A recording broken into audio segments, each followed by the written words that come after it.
దాసు పారిజాతం మాటలు విని దీప తన కన్న కూతురని నిజం తెలుసుకున్న దశరథ అసలు ఇదంతా ఎలా జరగబోతుందనేది ఈ వీడియోలో తెలుసుకుందాం. శ్రీధర్ అయితే ఇక ఇంటికి వెళ్ళిపోతాడు. వెళ్ళిపోయిన తర్వాత కావేరి అయితే ఏం జరిగిందండి, ఫైల్ తీసుకెళ్లారు కదా అని అడుగుతూ ఉంటుంది. అప్పుడే ఇక శ్రీధర్ అయితే సుమిత్ర గురించి నిజాన్ని బయట పెట్టడంతో స్వప్న కావేరి ఇద్దరూ కూడా షాక్ అయిపోతూ ఉంటారు. అంత మంచి మనసున్న సుమిత్ర గారికి ఇలా జరగడం ఏంటండి అని కావేరి అయితే బాధపడుతూ ఉంటుంది.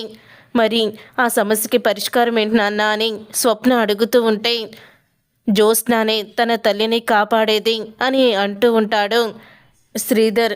ఇక ఆ మాట అన్న తర్వాత అప్పుడే ఇక శ్రీధర్ మాటల్ని ఇంటికి వచ్చిన దాసు అయితే వినేస్తాడు.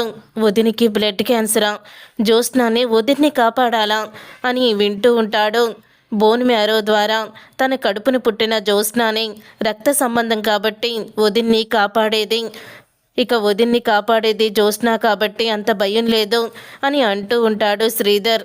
అప్పుడే దాసు ఆ మాట విని జ్యోత్స్న నా కూతురు, అసలు సుమిత్ర వదిన కూతురు కాదు కదా, మరి ఇప్పుడు సుమిత్ర వదిని ఎలా కాపాడుకోవాలి, జ్యోత్స్న ఇప్పుడు ఏం చేయబోతుంది, ఇప్పుడు నిజం బయటపడకపోతే వదిన ప్రాణాలకే ప్రమాదం, లేదు అలా జరగడానికి వీల్లేదు అని దాసు అయితే నిజం చెప్పడానికి శివనారాయణ ఇంటికైతే వస్తాడు.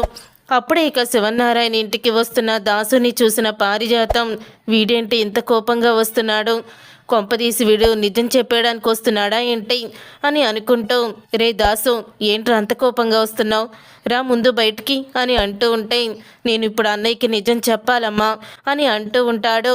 ఏంట్రా నువ్వు చెప్పే నిజం అని బయటికి తీసుకువెళ్ళిపోతుంది దాసుని పారిజాతం. అప్పుడే అది చూసిన దశరథ అయితే దాసుని ఎందుకు పిన్ని వెనక్కి తీసుకువెళ్ళిపోతుంది అని వెనకాలే ఫాలో అవుతూ వెళ్తాడు. ఏంటి నువ్వు చెప్పే నిజం అని అంటూ ఉంటుంది పారిజాతం. అమ్మా నేను చెప్పేది నిజం, అన్నకి తెలియాలి, వదిన ప్రాణాలు కాపాడడానికి జ్యోత్స్న ఏం చేయగలదు, అసలు జ్యోత్స్న ఎందుకు వదిన ప్రాణాల్ని కాపాడుతుంది, తన కన్న కూతురు కాదు కదా అని అంటూ ఉంటాడు దాసు. ఆ మాట విని ఒక్కసారి దశరథ షాక్ అయిపోతూ ఉంటాడు. జ్యోత్స్న మా కన్న కూతురు కాదా, రే దాసు ఇప్పుడు నిజం చెప్తే నీ కూతురు భవిష్యత్తు పోతుందిరా అని అంటూ ఉంటుంది పారిజాతం.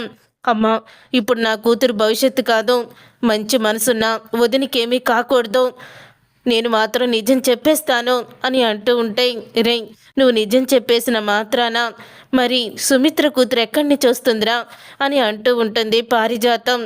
సుమిత్ర వదిన కూతురు ఇక్కడే ఉందమ్మా అని అంటూ ఉంటాడు దాసు.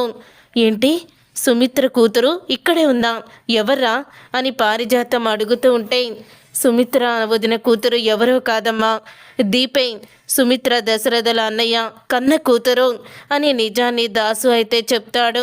అది విని ఇటు పారిజాతం అలాగే దశరథ ఇద్దరూ కూడా షాక్ అయిపోయి అలా ఉండిపోతారు. చూసారుగా ఫ్రెండ్స్, రాబోయే కథలో మరి నిజం తెలుసుకున్న దశరథ ఇప్పుడు ఎటువంటి నిర్ణయం తీసుకోబోతున్నాడో, ఏం జరగబోతుందనేది రాబోయే కథలో తెలుసుకుందాం. ఈ వీడియో మీకు నచ్చితే తప్పకుండా లైక్ చేసి ఛానల్ని సబ్స్క్రైబ్ చేసుకొని పక్కనే ఉన్న గంట సింబలపై ఆల్ అని క్లిక్ చేయండి.